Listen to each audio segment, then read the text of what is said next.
Bom, antes de mais nada, boa tarde, sejam todos muito bem-vindos ao nosso webinar.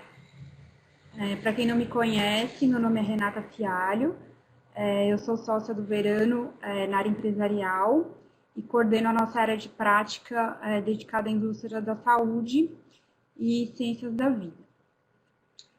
Com o surto da Covid, nosso escritório montou um grupo que está dedicado a auxiliar nossos clientes com as questões associadas ao estado de emergência. Nós estamos sentindo na pele e experimentando como essa situação alterou de forma drástica a operação e funcionamento das empresas em geral. Está trazendo muitas questões e dúvidas das mais diferentes esferas, seja com relação a empregados, questões trabalhistas, cumprimento de contratos, pagamento de impostos. E esse grupo é um grupo multidisciplinar que está acompanhando a evolução legislativa. Praticamente todos os dias temos portarias novas, temos decretos novos, com o intuito de regular essa situação inusitada e bem diferente de tudo que a gente já viveu até hoje.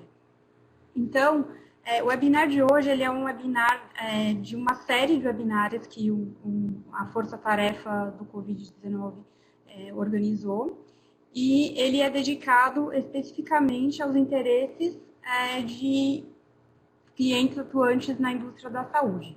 Ou seja, a gente está falando aqui de hospitais, clínicas, farmacêuticas, fabricantes, importadores e distribuidores de equipamentos médicos, seguradoras.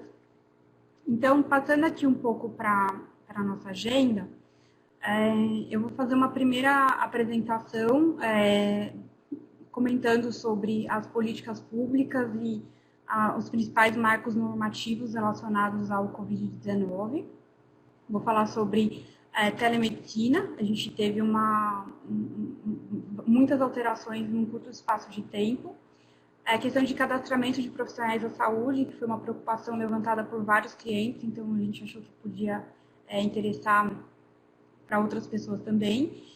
E algumas flexibilizações de requisitos regulatórios. Em seguida, eu vou passar a palavra para minhas colegas Ana Caetano e Marina Marques, que vão abordar questões relacionadas a comércio exterior. E, por fim, a Andrea Piccolo vai falar sobre seguros, medidas adotadas pela ANS e alguns projetos de lei que foram propostos recentemente. Vocês vão ver que aqui nessa plataforma existe uma caixinha PIR, que é para perguntas e respostas. Então, ao longo da apresentação, quem tiver perguntas pode incluir aqui nesse quadrinho e a gente vai colecioná-las e responder todas ao final. Por questões principalmente de instabilidade da internet, eu vou desligar o vídeo para a plataforma ficar menos pesada e a gente evitar problemas técnicos com relação no decorrer do nosso webinar, tá bom? Então, passando aqui.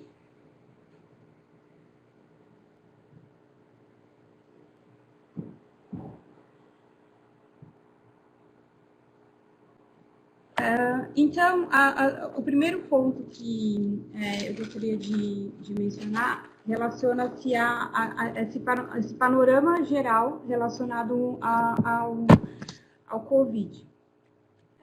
Então, assim, para apresentar esse panorama, essa portaria 188 de 3 de fevereiro de 2020 estabeleceu a emergência em saúde pública de importância nacional, logo em seguida da Organização Mundial de Saúde ter declarado a emergência em saúde pública de importância internacional no dia 30 de janeiro.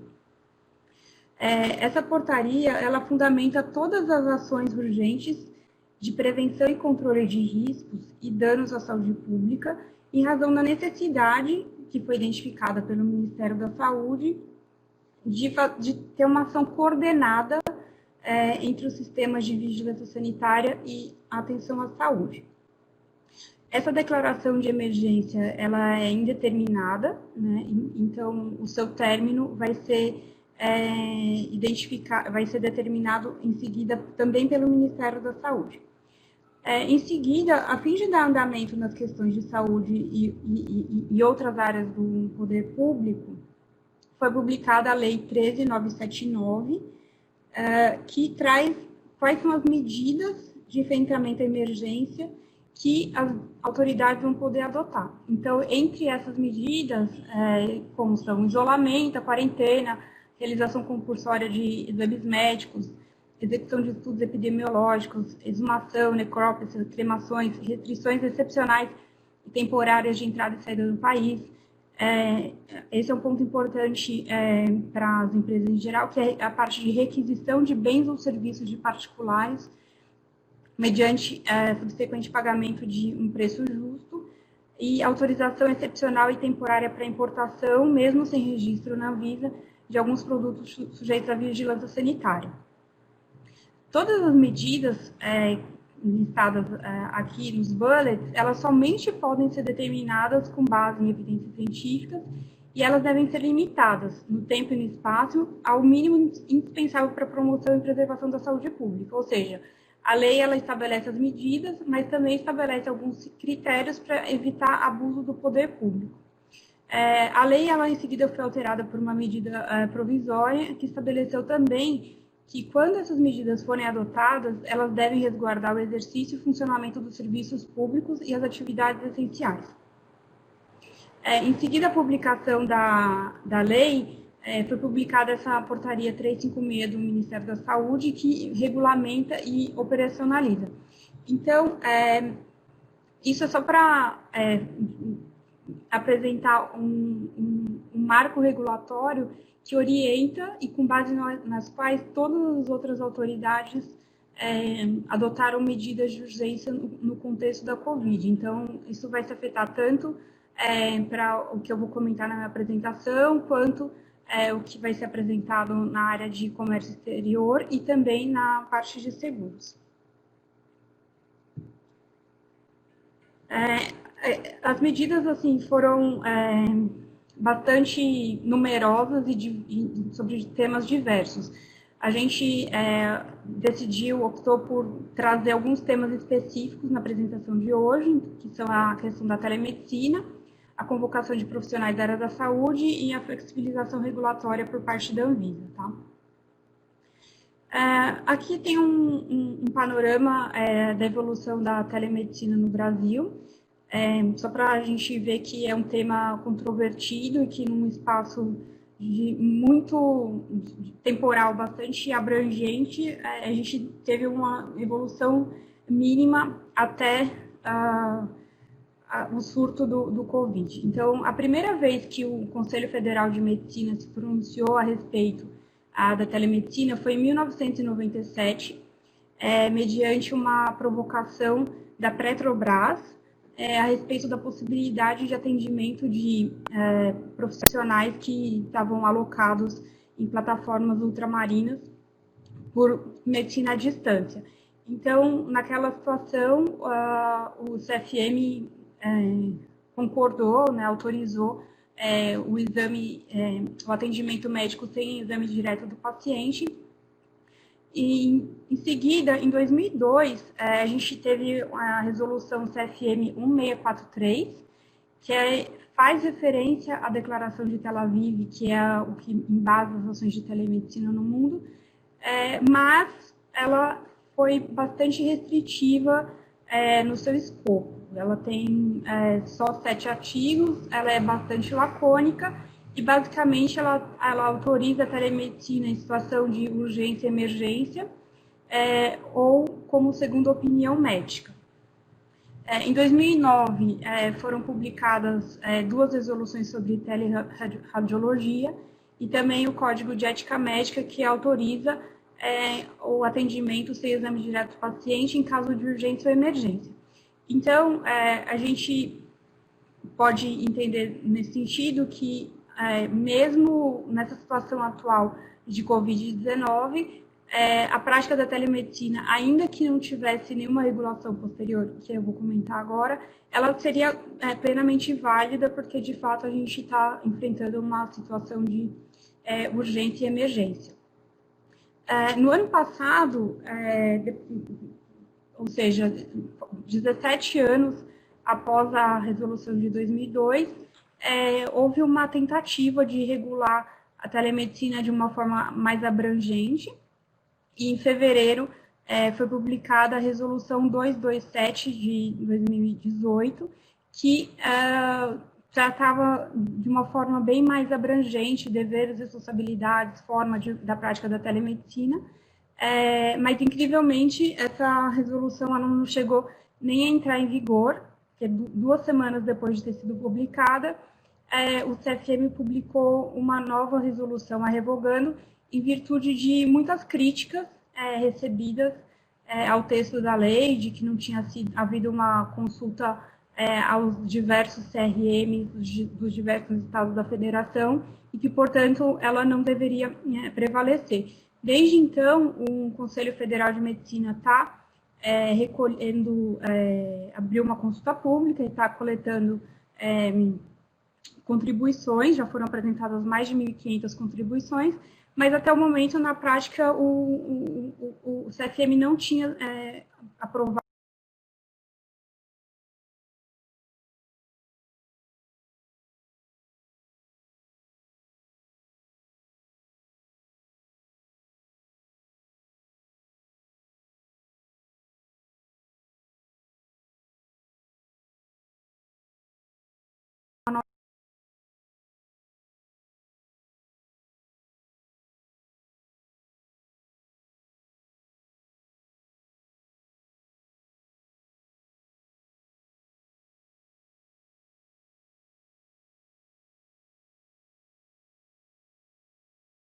a nova resolução.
No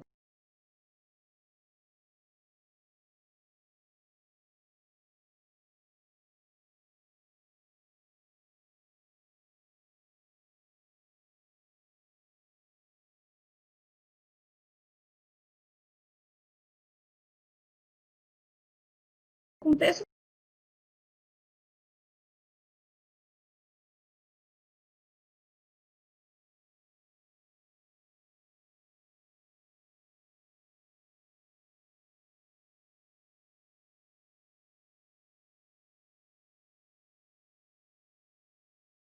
da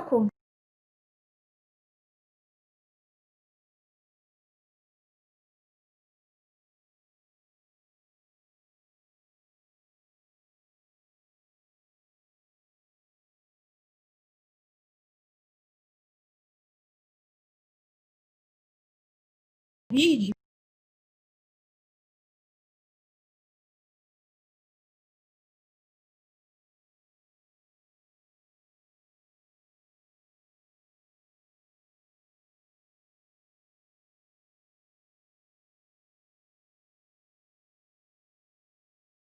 né?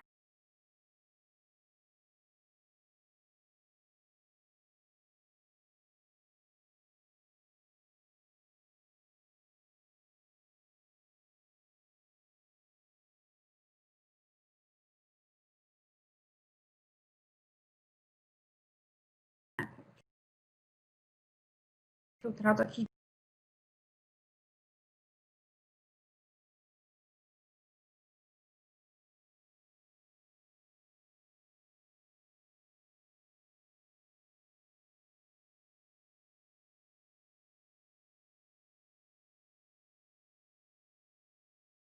como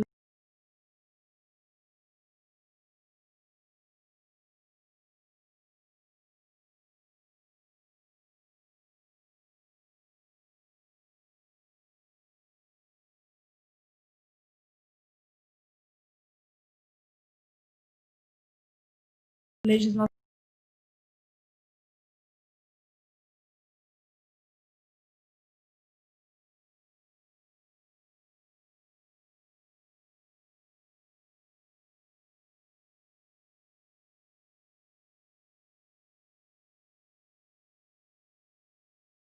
de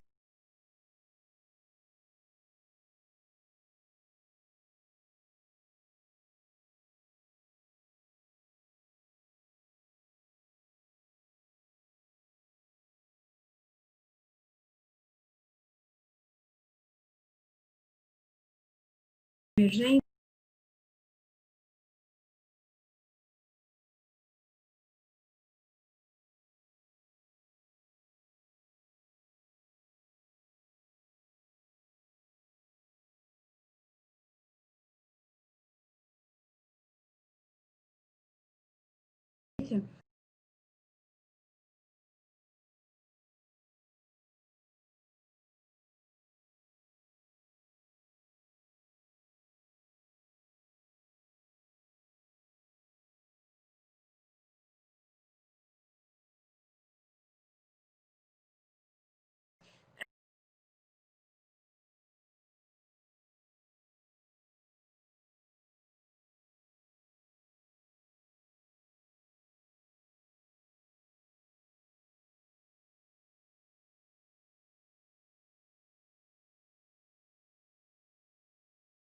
é,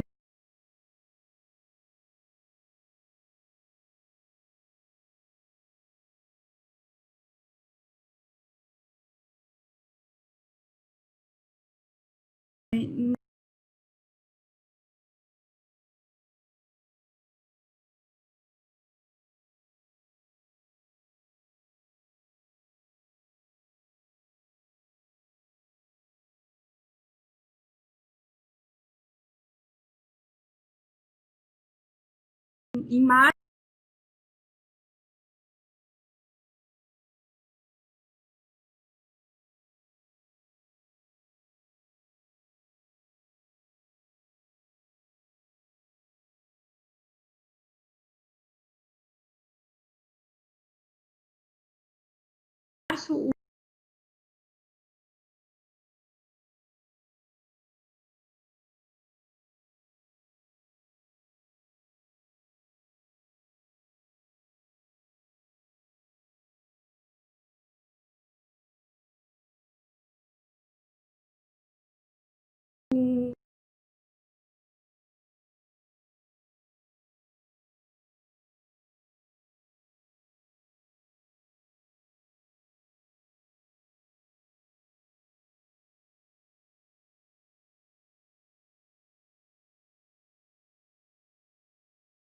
o CEF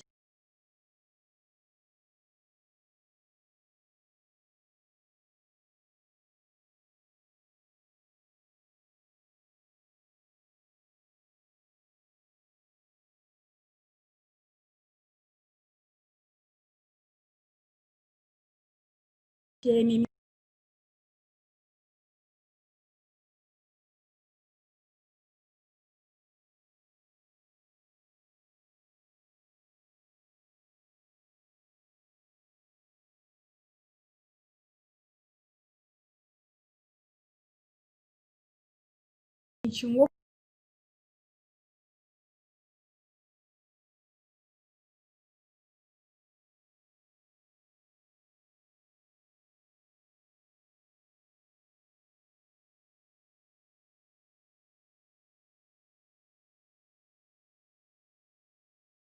ofício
reconhecendo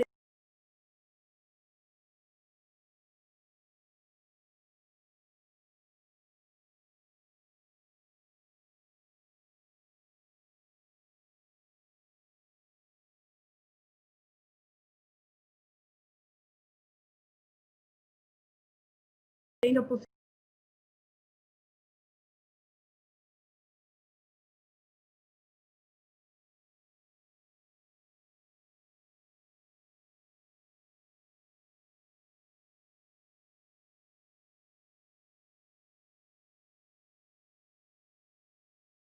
possibilidade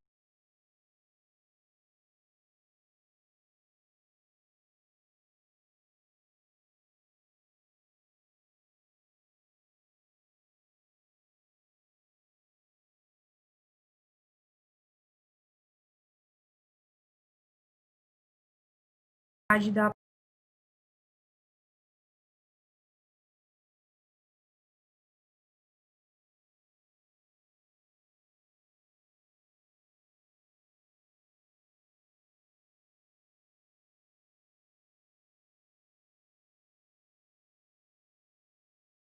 prática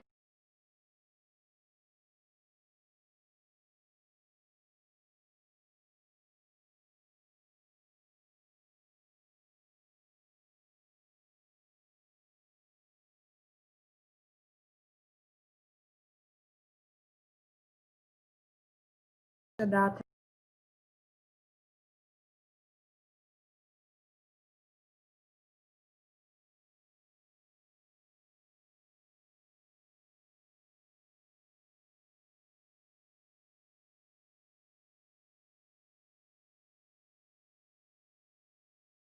telemedicina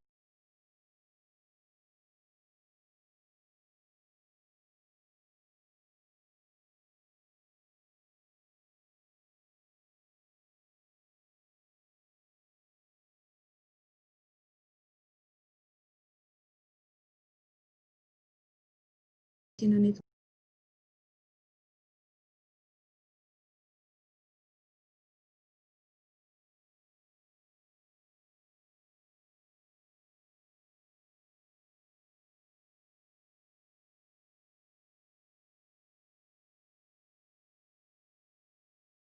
contexto.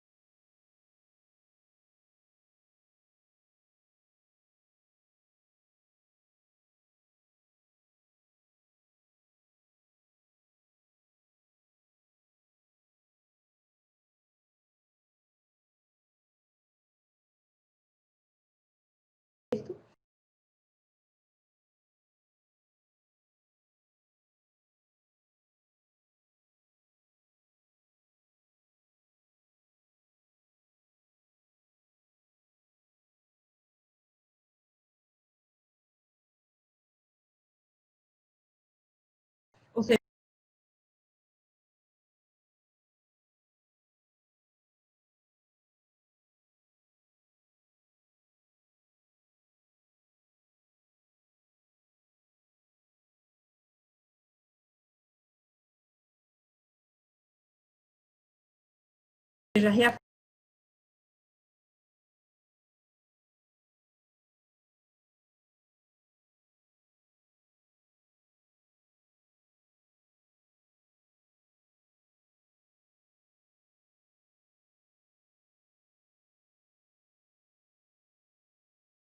reafirmando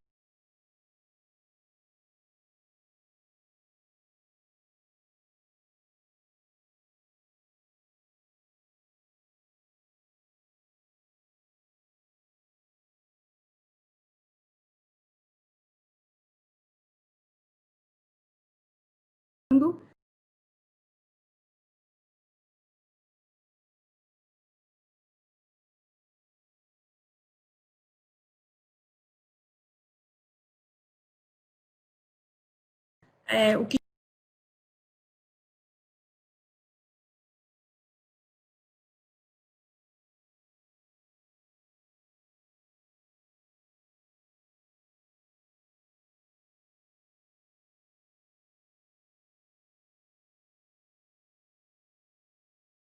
já está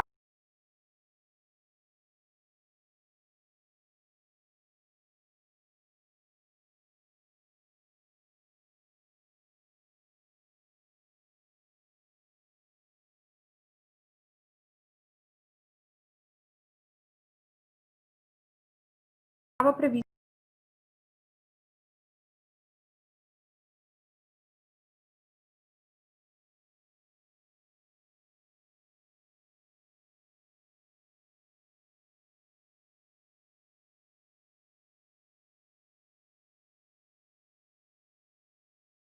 isso no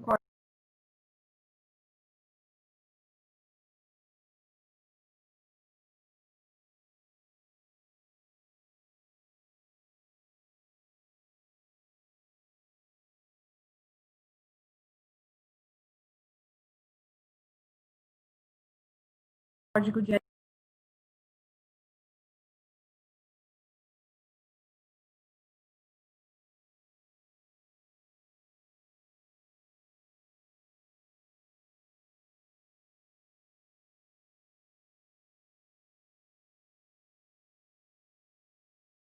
ética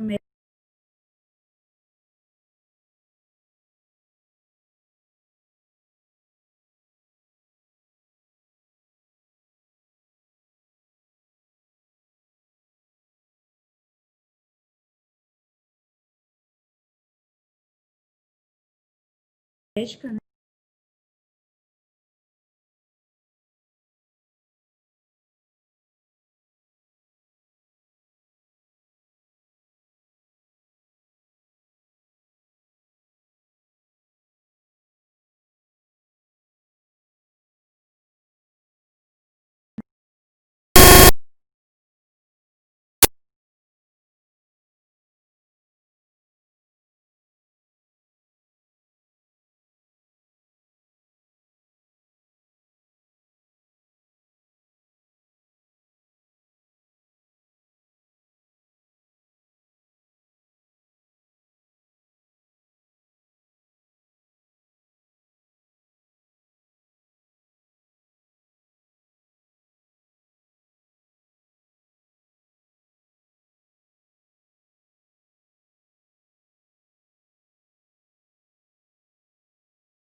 Olá,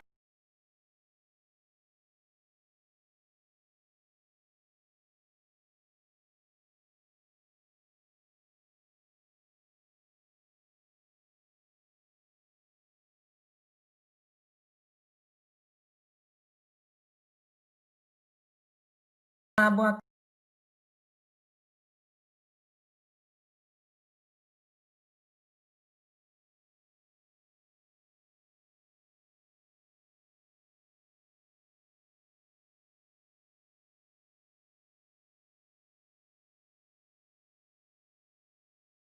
tarde.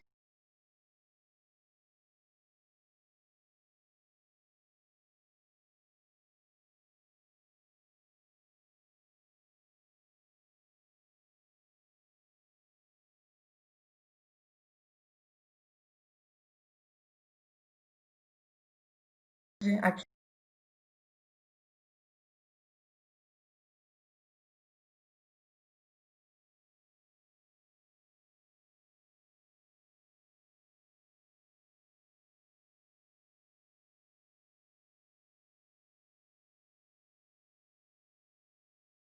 é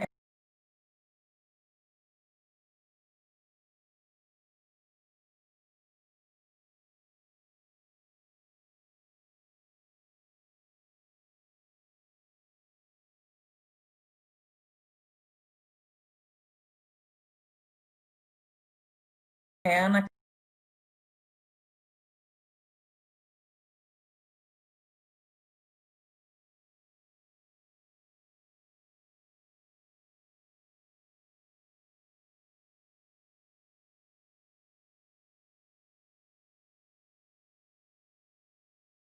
Caetano,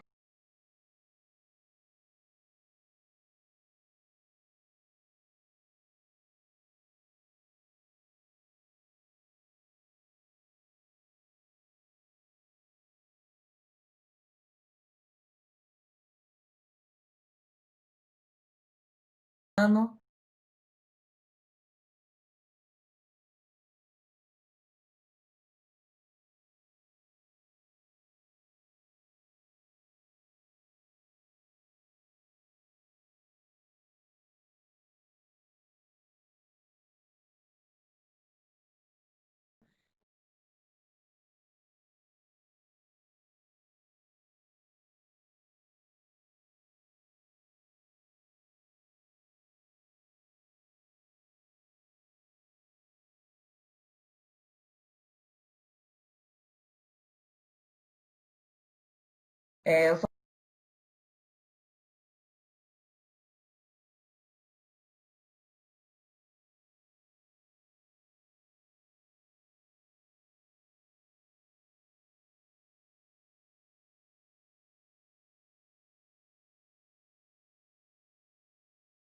sou sócia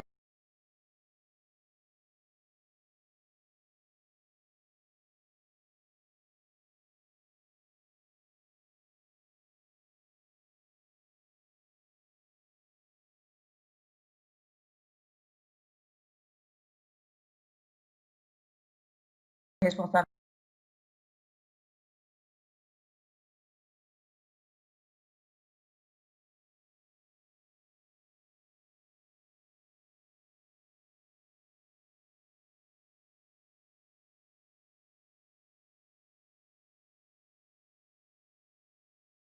pela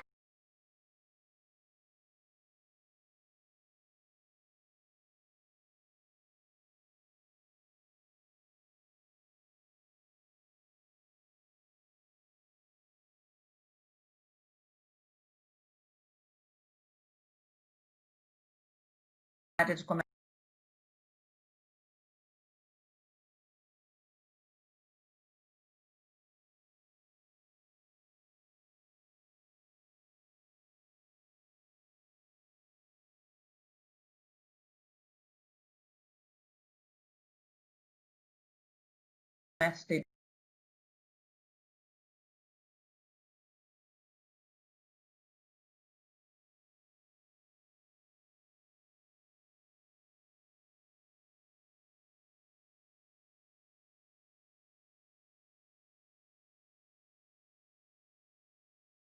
exterior.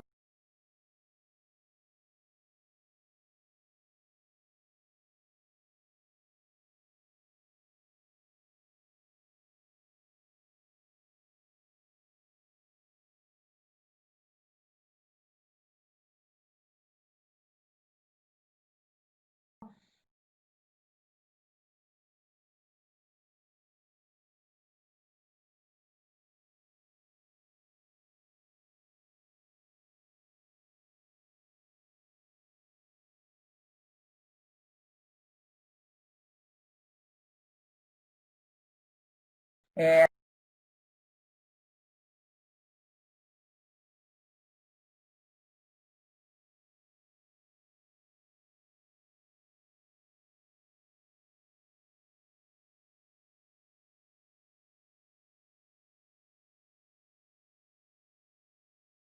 a gente vai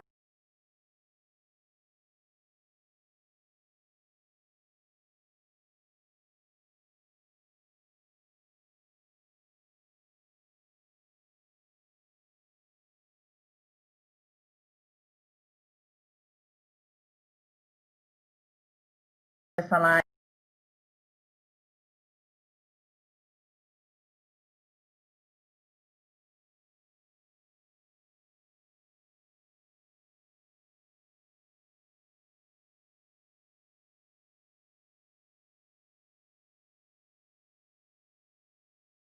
aí eu vou falar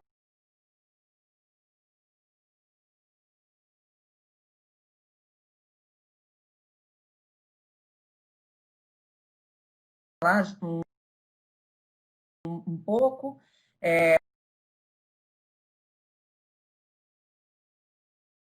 E a Marina, que trabalha comigo, também vai falar na sequência sobre algumas medidas adotadas pelo governo para a facilitação ao acesso de artigos necessários no combate ao Covid.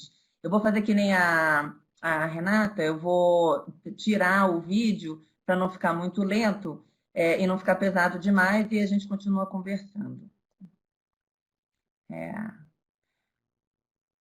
Então, o que aconteceu? Em 18 de março, foi a Câmara de Comércio Exterior, a CAMEX, publicou uma resolução em que ela coloca no seu anexo uma lista de produtos em que ela reduz a tarifa de importação, o imposto de importação a zero, por considerar esses produtos necessários ou essenciais no combate ao Covid-19, né? Essa é uma medida temporária e emergencial, com a previsão, no momento, de extensão e de vigência até o dia 30 de setembro de 2020. Né? Além da redução do imposto de importação, ela tem também como um dos dispositivos dela a instrução de que toda entidade da administração pública federal envolvida na atividade de licenciamento e controle e fiscalização nas importações, que dê tratamento prioritário à liberação dessas mercadorias que estão nesse anexo. Né? E isso foi no dia 18 de março. Desde então, basicamente, quase toda semana, ou uma semana e um pouquinho, tem uma publicação de uma nova resolução em que tem novos produtos que são agregados a esta lista. Né? Então, nessa primeira lista da resolução 17, você tinha, num primeiro momento, produtos como ventiladores e respiradores, máscaras, álcool gel, que eram os elementos ou os artigos essenciais ou necessários naquele primeiro momento, ou identificados naquele primeiro momento. Então, como é natural, com a evolução da situação, inclusive em termos de identificação de princípios ativos e medicamentos, há uma necessidade de você incluir outros artigos para o combate ao Covid. Então, a segunda resolução, a resolução CAMEX 22, que foi publicada em 26 de março, ela teve justamente esse intuito de aí sim já começar a incluir determinados medicamentos e princípios ativos, inclusive aí assim aqui a cloroquina, a azitromicina, até mesmo paracetamol foi incluído, caminhando junto com a evolução dentro da sociedade do tratamento dessa situação.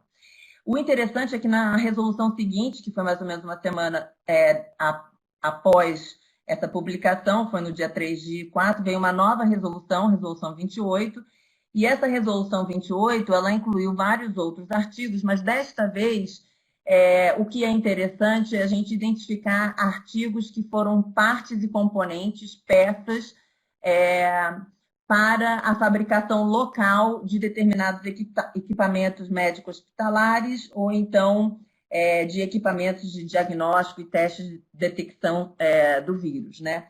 Então, a gente não tem mais o produto diretamente ligado, mas um componente do produto para fabricação ou montagem local.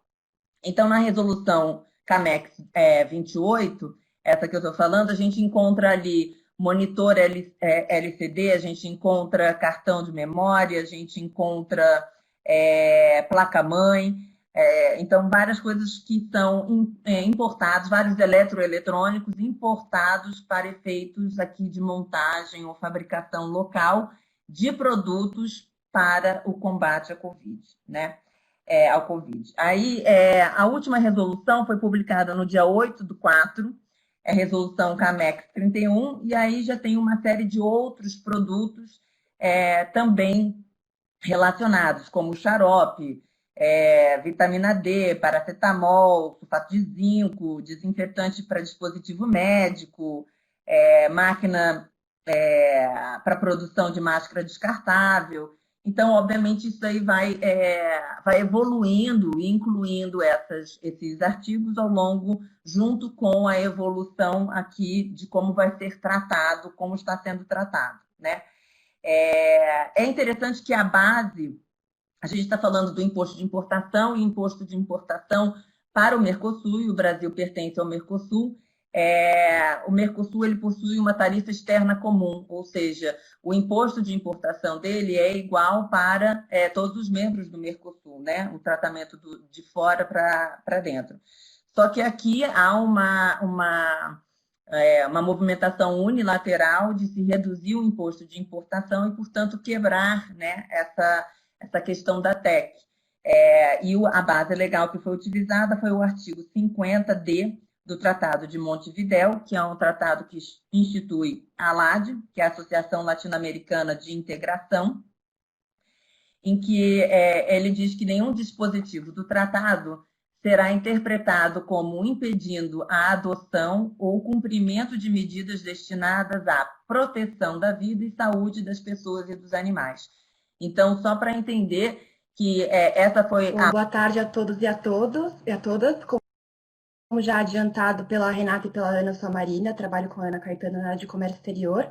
E eu vou agora falar um pouco para vocês sobre as medidas de facilitação de importação e também das medidas de controle à exportação desses produtos de combate ao Covid. Para evitar alguma falha de conexão, eu também vou fechar minha câmera. Só um minutinho.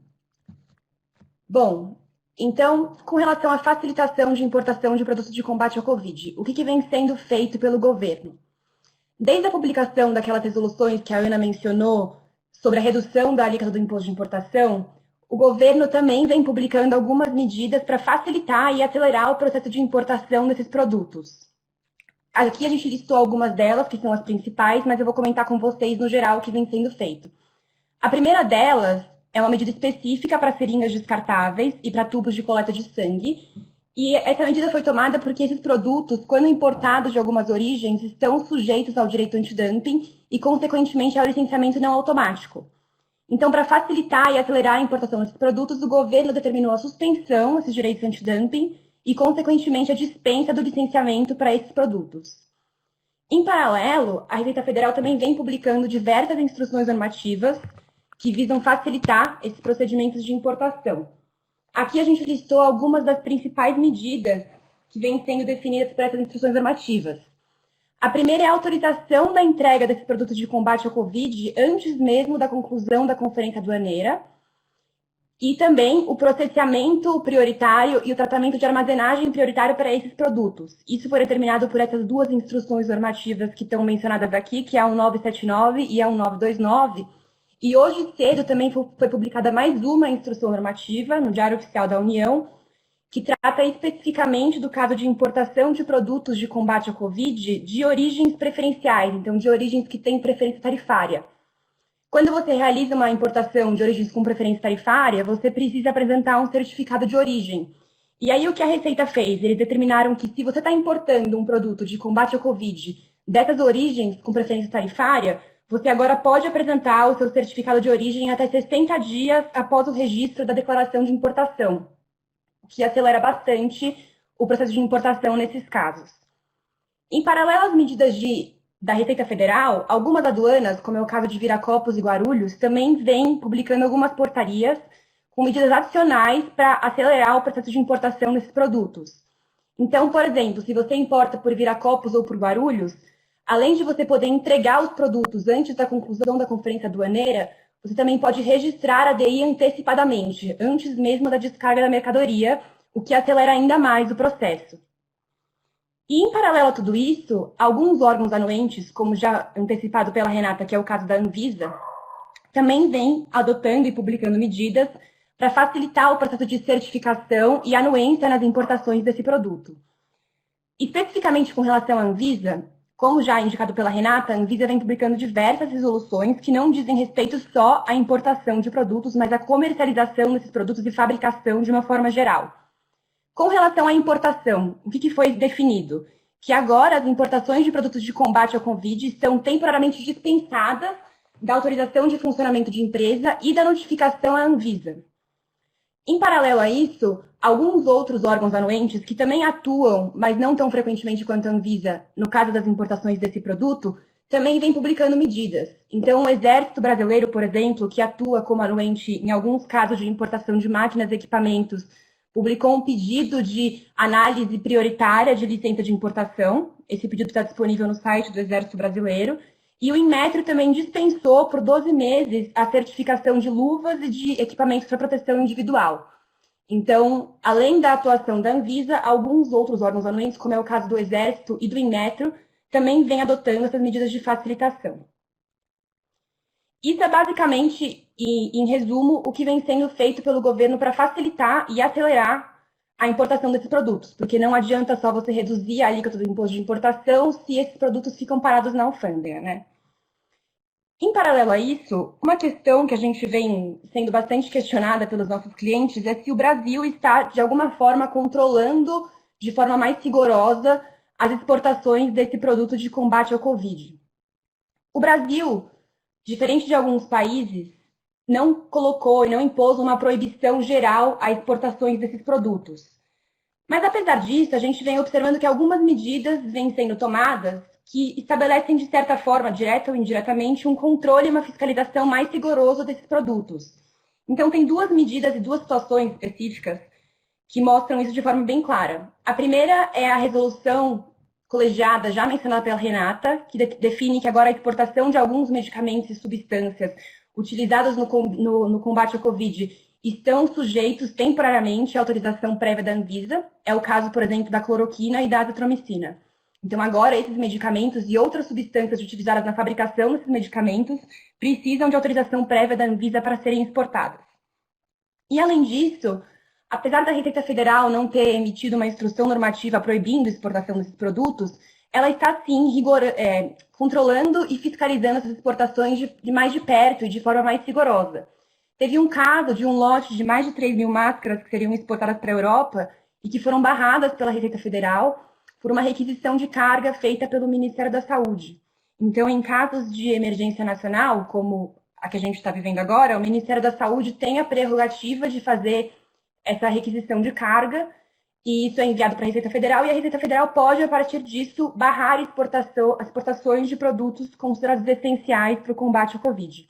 E isso já vem sendo feito, e é possível que, se houver mais alguma requisição de carga do Ministério da Saúde ou algo similar, algo também nesse sentido seja feito. Então, em resumo, é isso. O governo brasileiro vem adotando diversas medidas para facilitar as importações e, por outro lado, vem estabelecendo um controle mais rigoroso das exportações, apesar de não existir ainda uma proibição expressa de exportações desses produtos. Agora, por fim, eu vou passar a palavra para a Andrea Piccolo, que vai falar um pouco sobre a questão de seguros.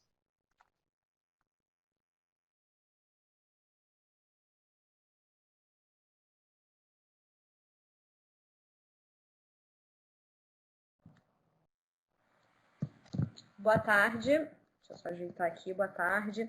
Meu nome é Andrea Piccolo, eu sou advogada de contencioso e consultoria civil, especializada em seguros e ANS, e eu vou tratar aqui das medidas que têm sido adotadas no âmbito da ANS para contornar essa crise que é não só sanitária como econômica e vem impactando bastante no setor de saúde. Eu também vou tirar minha câmera e depois a gente volta para eventualmente responder alguma pergunta. Bom,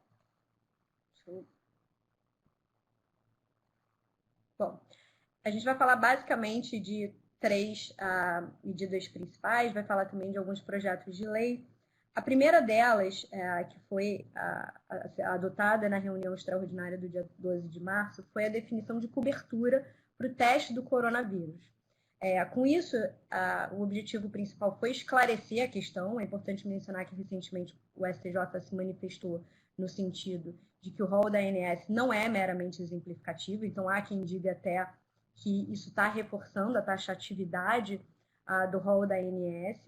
A maioria dos planos ele vem restringindo ao máximo essa verificação, tem que ter um médico autorizando, mas enfim, foi algo importante. Ainda tem aí alguns problemas, tem a demora nos resultados, não tem teste suficiente, são questões que vêm sendo endereçadas pelo governo para tentar aumentar e conseguir, consequentemente, identificar os doentes, isolar e tratar da melhor forma possível. Eu acho que, em relação à cobertura do tratamento, é uma questão mais pacífica. Normalmente, eles vão estar cobertos. O beneficiário ele tem apenas que checar na sua pólice quais são as segmentações que foram contratadas. Então, no caso de ter a segmentação ambulatorial, está coberto, consultas, exames, terapias, e na hospitalar vai estar coberto a questão da internação. Uma segunda medida que foi adotada foi essa prorrogação em caráter excepcional do prazo máximo de atendimento e suspensão dos prazos de atendimento hospital-dia e internação eletiva. Isso foi um segundo passo já numa reunião extraordinária também, no dia 25 de março de 2020. É importante sempre destacar que são medidas que têm sido feitas de forma extraordinária. Elas têm um prazo de validade, por exemplo, essa aqui ela é válida até o dia 31 de maio. Provavelmente, se a situação permanecer, vai ter que ser estendido, mas o objetivo principal aí é reduzir uma sobrecarga das unidades de saúde e uma exposição desnecessária dos beneficiários. Tem algumas exceções previstas, que são os atendimentos de urgência e emergência, questões que não têm como ser adiadas também, por exemplo, pré-natal, doentes crônicos, revisões pós-operatórias, oncologia, questões que realmente implicam até risco de vida. Mas tem um problema imediato aí, que é os atendimentos convencionais. E também um possível aumento dos pronto-socorros, porque se você não tem aqueles atendimentos regulares, eventualmente a pessoa que está achando que está com algum sintoma grave vai acabar se aglomerando nos prontos-socorros. É importante destacar novamente que a ANS usou como uma alternativa a telemedicina, então ela está recomendando que seja feito um atendimento à distância.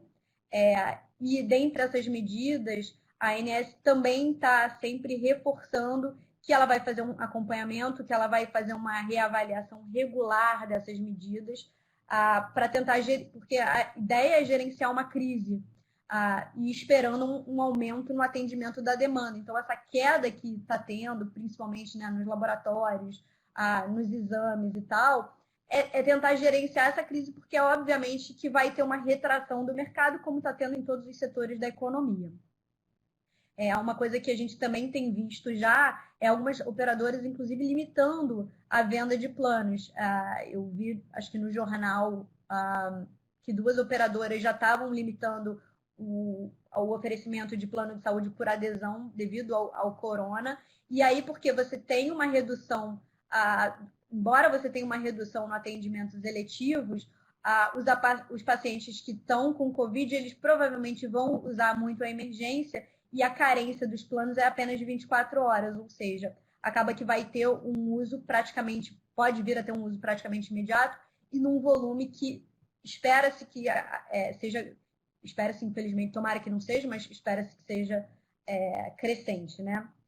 A terceira medida, e eu acho que essa a mais recente e mais comentada, é de uma reunião extraordinária do dia 9 da semana passada, em que se pretende flexibilizar garantias financeiras das seguradoras. O objetivo principal aí é utilizar, ainda que parcialmente, valores que já são existentes, ou evitar que sejam constituídas novas garantias, né, para você ter mais dinheiro disponível no setor.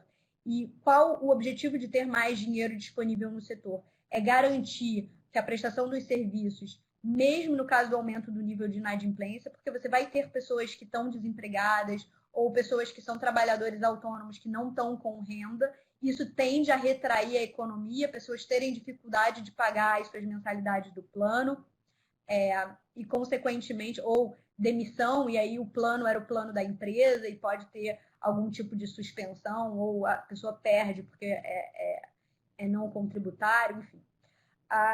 A outra questão é evitar que essas pessoas que estão sem plano migrem e vão procurar o sistema de saúde pública, o SUS, e com isso sobrecarreguem ainda mais um sistema que a gente está vendo que tem uma iminência de entrar num colapso, e, ao mesmo tempo, garantir pagamento para os prestadores de serviço, porque se a operadora se ela tem um problema de inadimplência dos seus beneficiários, ela pode vir a ter problemas financeiros e, consequente, atrasar pagamento ou ter alguma dificuldade, e com isso você evita que a assistência de saúde fique sucateada ou seja colocada em risco de alguma forma. Então, essas são medidas vistas.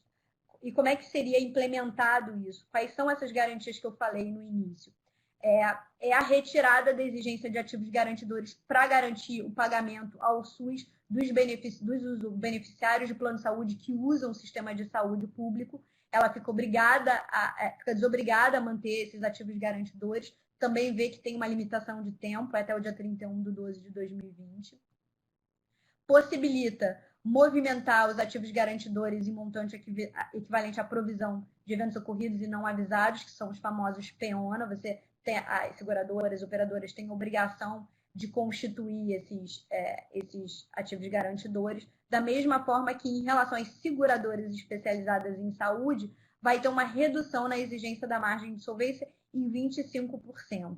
Isso, a gente está falando de apenas três submedidas, aqui 3 garantias, mas que equivalem a 15 bilhões de reais. E o que a ANS está pensando? Esses valores são valores para garantir a solvência, para garantir o pagamento, que as operadoras prestem o seu serviço e que não tenha nenhum tipo de prejuízo para o setor. Então, a forma de contragarantia que garanta que os intuitos, os objetivos sejam atendidos, é que seja firmado um termo de compromisso com a ANS, então a operadora e a ANS estabeleceriam a forma de utilização, como é que seria feito essa flexibilização e utilização desse dinheiro. Teria que ter uma renegociação de contratos, então a operadora teria que oferecer essa renegociação, não seria gratuito, simplesmente vou lá e atendo o beneficiário que está inadimplente. O beneficiário inadimplente ele teria que se comprometer a fazer um pagamento disso e, num primeiro momento, teria preservado, então, a sua assistência. Não teria suspensão, não teria cancelamento do plano, desde que ele se comprometesse a renegociar essa dívida. Note também que tem uma limitação temporal aí, da data da assinatura do termo até o dia 30 de junho. Essa medida ela não fala dos contratos empresariais, mas obviamente que o contrato empresarial, que é o contrato das empresas, né, que abarcam seus empregados com as operadoras, teriam que ser negociado entre as partes. Tem algumas críticas, a gente vai ver mais adiante, mas assim, já de cara é importante lembrar que quando você não paga o plano de saúde, muitas apólices prevêem tanto a suspensão quanto depois de um determinado tempo o cancelamento.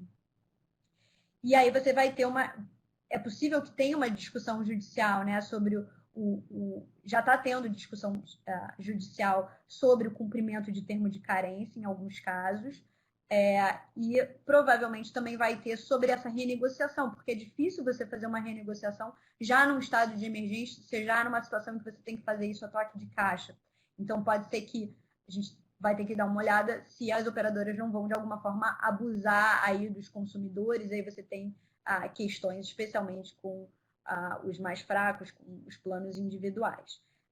E o pagamento regular aos prestadores. Então, a operadora ela se compromete a pagar regularmente os valores devidos aos prestadores, sem nenhum tipo de atraso, também com um limite temporal, né, do dia 4 de março até o dia 30 de junho de 2020, de novo, a ANS está avaliando e está acompanhando. É possível que esses prazos sejam postergados, dependendo de como é que a situação evoluir.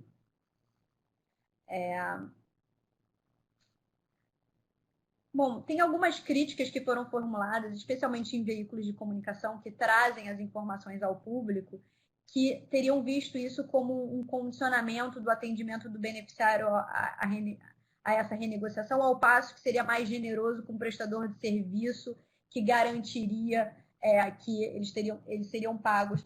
Essa questão, assim, é o que dá para fazer. A gente entende que é possível que tenham disputas judiciais se você considerar uma situação de abusividade nessa renegociação, ou pode ter dificuldade da renegociação. Então, isso ainda é um caso de discussão. A gente vai ver que tem alguns projetos de lei também querendo garantir que não vai ter suspensão, não vai ter o cancelamento do contrato enquanto durar essa pandemia. A insegurança sobre o adimplemento das renegociações, de fato, você tem aí uma possibilidade de, ainda que renegociado, num cenário de retração da economia muito severo, que mesmo assim a pessoa que renegociou não tenha condições de pagar, ou que vá para uma disputa judicial alegando que tem um caso fortuito, que tem força maior e que, consequentemente, não deveria ter tido uma renegociação se ela for abusiva, né? É óbvio que você tem que pagar as suas obrigações, você está tendo a prestação de um serviço, mas pode ter discussões, a gente vê aí uma possibilidade de leque de disputas judiciais nesse sentido. E também a questão do restabelecimento das garantias no futuro. Obviamente que a gente viu ali que tem um prazo para não pagar, né, para não fazer o provisionamento dos valores pagos ao SUS, em relação à redução do capital garantidor de solvência de 25%, não está claro se isso no futuro vai ter que ser reparado, se vai ter que ser, é possível que sim, mas eu acho que nesse primeiro momento a ideia do governo e da ANS é de contornar ou gerenciar da melhor forma possível uma crise, evitando que esse pessoal que é beneficiário, que vem pagando o seu plano, não seja prejudicado e, ao mesmo tempo, você não tenha uma sobrecarga do setor público. Em relação aos projetos de lei em andamento, eu destaquei aqui os principais relacionados ao setor de saúde, e eles vão muito em linha com o que a ANS tem tentado fazer para evitar com as medidas que vêm sendo adotadas pela ANS, né? Tem esse projeto de lei 1070, que é justamente para proibir reajustes de plano, tentando incentivar a adimplência. Vê que tem um outro projeto, que é o 1117, que é similar também em relação à proibição de reajuste e a uma vedação temporária da suspensão ou da rescisão unilateral. Então, tentando, mais uma vez, incentivar a adimplência e um desestímulo à migração para hospitais públicos. Um projeto de lei 846, que veda a suspensão ou a rescisão do contrato, e aí é do contrato lato sensu, e você poderia utilizar para contratos de seguro, para contratos de plano de saúde, porque são relacionados à aplicação do CDC, e estabeleceria uma moratória. Ele não fala especificamente do plano de saúde, mas assim, pensando no CDC, pensando num reajuste, né, de pagamentos aí, com novas datas, um parcelamento em 12 vezes, algo que deve se assemelhar à renegociação do contrato que seria estabelecida se vier a ser firmado eventual TAC para a liberação das reservas financeiras. E o PL 890, ele não se refere especificamente ao setor de saúde, mas é uma questão que vem muito a rebote, que é o seguro de vida, né? Em caso de pandemia, muitas apólices, ou a grande maioria, prevê a exclusão para a pandemia, para a epidemia, e o que a gente vê no mercado são as seguradoras já se manifestando, fazendo acordo, dizendo, olha, eu vou cobrir sim. O que a gente vê muito das seguradoras é elas falando, bom, por um lado, eu tenho um número de mortes que não é algo catastrófico, quer dizer, está aumentando, mas ainda é um número baixo de morte. Por outro lado, você tem a redução de acidentes de trânsito, as pessoas fazendo isolamento social, tem redução de outros tipos de morte. e, consequentemente, você ainda tem o fundo mútuo, né, o provisionamento para fazer frente a esses pagamentos,